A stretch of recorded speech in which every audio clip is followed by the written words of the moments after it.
Bonjour, c'est Anne-Sandrine Di Girolamo au micro des Ondes de Limo, le podcast immobilier attentif et curieux. Si les discours actuels ne sont pas toujours très encourageants pour qui souhaite entreprendre dans l'immobilier, il est une voix qui s'élève, forte d'une proposition différenciante, en la personne de Sophie Richard, fondatrice de Viagimo. Elle est avec moi aujourd'hui pour évoquer son histoire de femme entrepreneur et le réseau qu'elle a créé.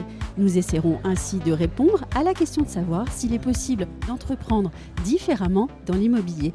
Sophie Richard, bonjour. Bonjour les ondes de Limo. Le viager et ses multiples contours et nuances n'a pas toujours été en France un sujet facile à porter. Vous êtes toutefois en train d'en changer l'image grâce à votre réseau Viagimo. Est-il désormais plus simple de parler viager en France ? Alors c'est vrai que c'est d'ailleurs ce qui m'a challengée au début de la création de Viagimo, c'est d'accompagner les mentalités à faire tomber ces barrières psychologiques. Et j'ai pu constater qu'avec de la pédagogie, on arrivait à transformer les idées reçues, les tabous. Donc c'était un beau challenge. J'ai lancé Viagimo. Les premières agences se sont ouvertes début 2018. Aujourd'hui, on est une trentaine, un peu partout en France. Et c'est vrai que quand j'ai audité, benchmarké mon marché, il y avait quelques acteurs qui étaient présents. Mais je voulais faire tout l'inverse, justement pour avoir un territoire de marque beaucoup plus audacieux. Et je me suis rendu compte également que tout ce qu'on ne connaissait pas fait peur. Et donc, ça va passer par de l'information, du contenu. Donc, j'ai réalisé beaucoup de tutos, de contenu à visée juridique, parce que je viens du droit à la base, donc c'est mon cœur de métier. Et c'est le fait de participer à structurer, peut-être légiférer dans le temps le droit viager, m'a tout de suite intellectuellement enthousiasmée. Donc j'ai lancé ce réseau et beaucoup m'ont suivi par la suite puisque nous sommes une trentaine aujourd'hui. Oui, et je précise aussi que vous écrivez des avis d'experts très intéressants. Non seulement ils sont compréhensibles, en plus ils ne sont pas très longs parce que parfois on reproche aux juristes d'écrire des articles très longs et très pédagogiques. Ça fait partie de votre démarche. Ça, oui. Et c'est vrai que finalement mon ancien travail, parce que j'étais juriste spécialisée en droit immobilier et j'ai rencontré tout type de clientèle, que ce soit des clients, des professionnels de l'immobilier. Et à chaque fois, sur toutes les questions du logement, il fallait faire preuve de s'adapter, d'être didactique dans le discours pour accompagner vraiment, acculturer les personnes dans une meilleure compréhension et pour qu'ils puissent se dire « Ah oui, mais finalement, c'est quoi le viager ? Ça peut me concerner ». Oui. Alors, il y a un autre aspect que j'aime beaucoup chez vous. J'ai pu lire dans l'un de vos communiqués que l'univers de la franchise Viagimo est ouvert aux femmes et aux hommes, habité par 4 leitmotivs. L'entrepreneuriat, à la limite, on peut dire que c'est attendu. L'immobilier, c'est aussi attendu. Et enfin, l'accompagnement des familles et l'empathie. Accompagnement des familles, empathie, ces mots-là ne font pas partie du discours des autres réseaux, en tout cas pas ainsi. Est-ce qu'il faut avoir un petit quelque chose en plus pour être franchiseur Viagimo ou bien du moins avoir un prisme différent ? Alors c'est vrai qu'on est assez sélectif dans les candidatures de nos franchisés et les candidats à la marque, quand on les rencontre, on va essayer de comprendre leur personnalité, leurs valeurs. Et quand on rejoint un réseau, c'est s'inscrire dans les mêmes valeurs. Et c'est rejoindre une famille professionnelle. Et je fais un métier passion, je veux qu'il reste ainsi. Et c'est vrai que j'ai à cœur de transmettre mon savoir-faire, parce qu'on est également centre de formation certificat IOPI. Et j'ai envie de transmettre et de travailler aux côtés de personnes qui donnent du sens à ce qu'ils font et qui sont en adéquation avec les valeurs que j'ai voulu mettre en place chez Viagimo. J'ai 2 enfants, c'est mon 3e bébé. Et c'est vrai, quand on crée, je suis partie d'une page blanche pour créer Viagimo. Donc j'y mets énormément d'affect, d'émotion. Et c'est peut-être ce qui fait la force aujourd'hui du réseau et pourquoi les candidats me rejoignent. Et c'est vrai que ces notions de bienveillance, c'est pas un mot vain, c'est pas un mot qu'on entend... qui est souvent galvaudé d'ailleurs. Ouais, exactement. Oui. C'est vraiment... concrètement, pour rejoindre Viagimo, il faut avoir le savoir-faire, bien évidemment, puisque l'expertise, venant d'un univers de droit, vous pouvez comprendre que j'y suis très attentive. Mais à la limite, ça, je transmets ce savoir-faire grâce à ce centre de formation. On fait de la formation continue, donc j'ai envie de dire, c'est pas vraiment le souci. Par contre, le savoir-être, on l'a ou on ne l'a pas, et on peut pas se travestir.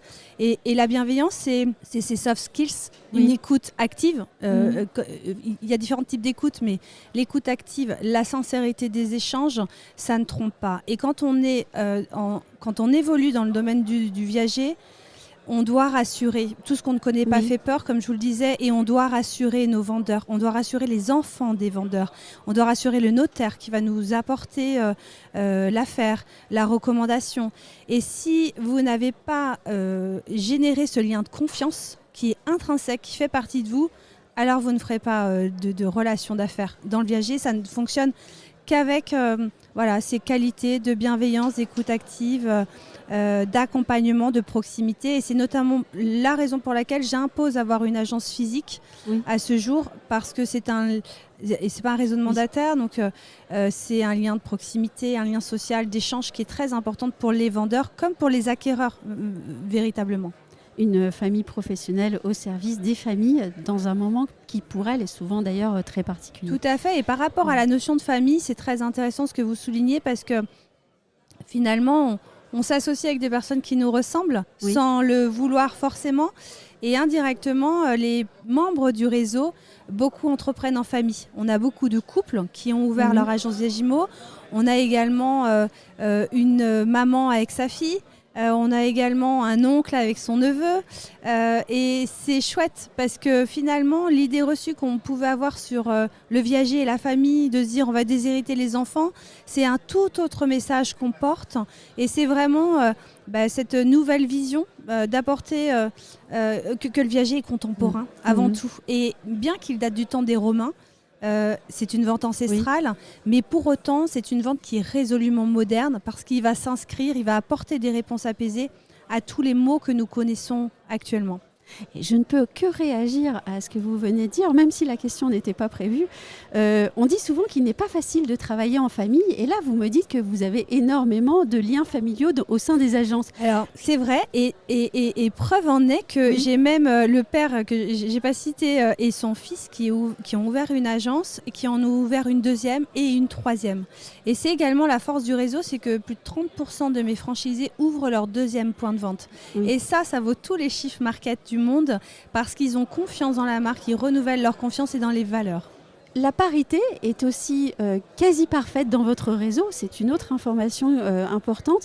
Est-ce qu'il est encore plus difficile pour une femme que pour un homme de créer une entreprise en France pour vous? Et quels sont les préjugés qui vous agacent le plus?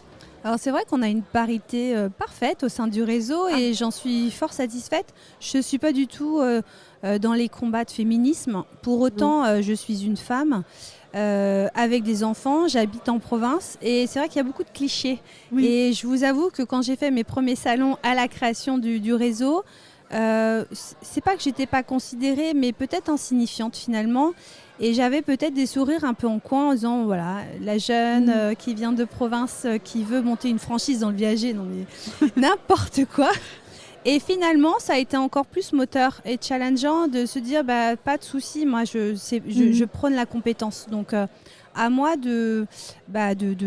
quand on est convaincu, on est convaincant. Et quand j'ai lancé la franchise, on peut être une femme, avoir des enfants, habiter en province, et le franchiseur n'est pas destiné à Paris, ou être un homme sans contrainte, parce que forcément ça demande un accompagnement quotidien d'être maman, mais c'est de transmettre ses valeurs de travail à ses enfants, ça n'a pas de prix. Quand mes enfants peuvent regarder des fois des interviews, quand c'est au JT de TF1 ou sur France Info ou BFM ou autre, ils sont fiers de leur maman, et moi je suis fière de pouvoir leur transmettre ces valeurs-là de travail. Qu'avec le travail, on arrive à éprouver des expériences, des rencontres qui sont très enrichissantes. Et donc, les femmes au sein du réseau Viagimo, je me rends compte, les hommes aussi, mais elles ont cette double compétence. À la fois, elles ont la pugnacité, elles ont la force de réaliser leur chiffre d'affaires, donc d'être combatives, mais pas dans le combat. Elles sont commerçantes, mais pas commerciales. Elles arrivent à être en même temps dans cette écoute, bienveillance et douceur, et cette alliance de cette personnalité qui qui les composent, qui font partie d'elles, ce vice-versa, font que c'est la magie en fait dans la relation avec le viager. Parce qu'on reçoit nos grands-parents et ils le ressentent, on est sincère, reste authentique, mais en même temps on est commerçante et on doit mener à bien notre entreprise. Et ces femmes-là, finalement, performent vraiment au sein du réseau Viagimo. Puis-je ajouter que peut-être les femmes entrepreneurs doivent encore apprendre quelque chose, c'est à assumer leur visibilité et en tout cas à aller la conquérir. Il est vrai que de mon côté, journaliste, j'ai plus souvent de refus de femmes à des interviews qui me disent « Ah mais en fait je me sens pas légitime », alors qu'un homme ne dira jamais ça. Même s'il est absolument pas légitime, il viendra au micro. Alors est-ce que c'est par culture, éducation ? Parce qu'effectivement, on a, dans l'immobilier, il y a beaucoup de femmes, mais très peu à des postes de responsabilité finalement. On parle beaucoup de plafond de verre et effectivement, c'est un peu galvaudé aussi de casser son plafond de verre. Mais finalement, les femmes prennent de plus en plus, je le remarque, la parole. Elles ont beaucoup de choses à dire. Et c'est tant mieux pour l'immobilier parce que voilà, il faut, sans parler de parité ou autre, il faut de tout. C'est ce qui compose notre société, notre monde. Et un client se sentira peut-être mieux avec une femme ou avec un homme. Donc quand on peut entreprendre, notamment en étant un couple homme et femme, je sais que mes franchises se déplacent beaucoup justement à deux. Et les seniors vont adorer en fait ce schéma de l'entrepreneuriat. La dernière question est assez cohérente au regard de tout ce que vous nous avez dit. Comment est-ce que vous envisagez l'avenir du secteur immobilier de façon générale et doit-il, selon vous, peut-être retravailler ses valeurs et son image pour mieux correspondre aux attentes de ses clients ? Est-ce qu'il y a un tournant en ce moment ? Alors oui, effectivement, là, je ne vous apprendrai rien.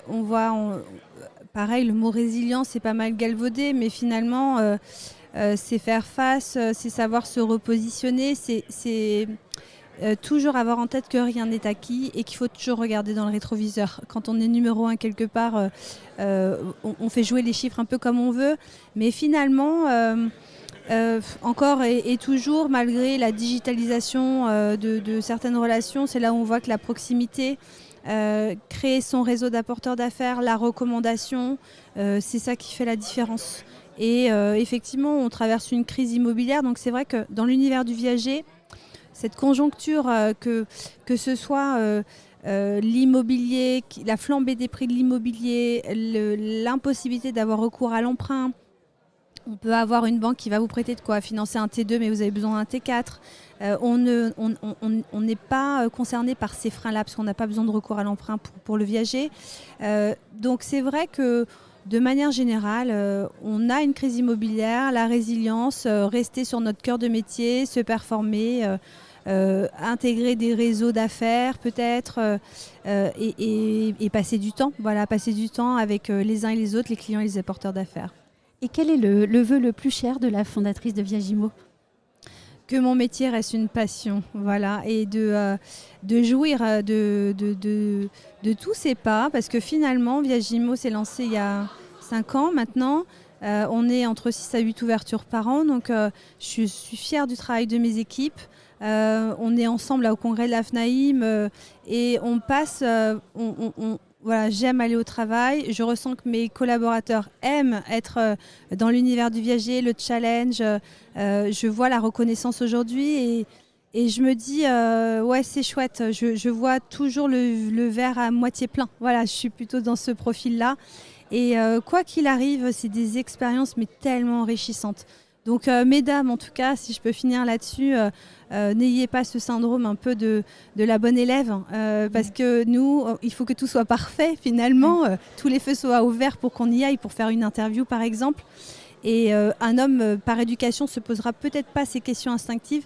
Et finalement, cette adrénaline, le fait de créer, le fait d'entreprendre, ça n'a pas de prix et on n'a qu'une vie. Donc vivons-la à fond. Merci Sophie Richard. Merci.